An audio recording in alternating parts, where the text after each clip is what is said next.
अखिलेश और जयंत तो भारत जोड़ो यात्रा में नहीं पहुंचे, लेकिन अखिलेश के पुराने साथी ने कर दिया बड़ा ऐलान। गठबंधन से अलग हुए इस नेता ने दिया भारत जोड़ो यात्रा को समर्थन और अब यात्रा में शामिल होने की भी कर ली तैयारी।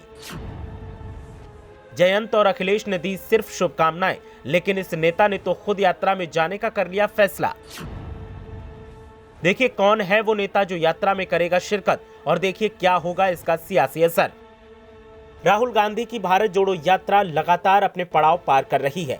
यात्रा हर रोज एक नए आयाम पर पहुंचती है और हर रोज यात्रा में नए साथी जुड़ जाते हैं।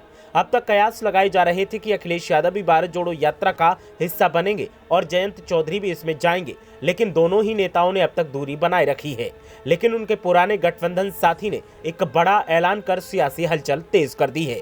भारत जोड़ो यात्रा में अब अखिलेश यादव से अलग हुए उनके पुराने साथी भी शामिल होंगे और यात्रा को उन्होंने अपना समर्थन भी दिया है। दरअसल यूपी में भारत जोड़ो यात्रा का गुरुवार को अंतिम दिन था।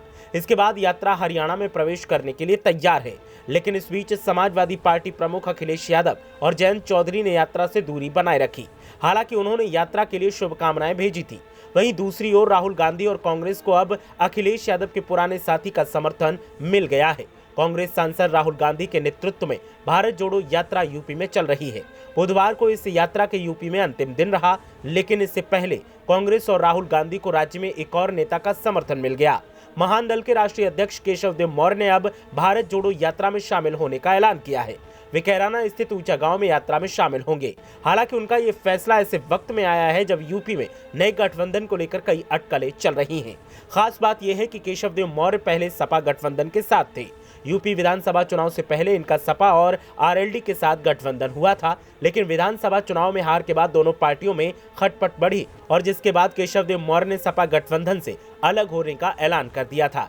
जिसके बाद फॉर्च्यूनर गाड़ी को लेकर विवाद हुआ था। ये विवाद यूपी एमएलसी चुनाव में केशव देव मौर्य को सीट नहीं मिलने के बाद और बढ़ गया, जिसमें कहा गया कि ये गाड़ी सपा ने चुनाव के दौरान उन्हें दी थी, जिसको गठबंधन तोड़ने के बाद वापस ले लिया गया था। विवाद इतना बड़ा कि महान दल प्रमुख ने अखिलेश यादव के खिलाफ खुलकर बयान दिया था। इसके बाद ही ये मामला मीडिया में आया था। अब केशव देव मौर्य के भारत जोड़ो यात्रा में जाने का जो ऐलान हुआ है, उससे कयास लगाए जा रहे हैं कि वो कांग्रेस के साथ में गठबंधन कर सकते हैं और आगामी लोकसभा चुनाव में कांग्रेस के साथ मिलकर चुनाव लड़ सकते हैं। वहीं कुछ दिन पहले तक लग रहा था कि केशव देव फिर से सपा के साथ वापस आ सकते हैं। मैनपुरी उपचुनाव में सपा की जीत के बाद ये पूरे संकेत मिल रहे थे। देखना यह है कि केशव देव मौर्य अपनी सियासी पारी अब किसके साथ मिलकर आगे बढ़ाते हैं। ब्यूरो रिपोर्ट, मीडिया हलचल।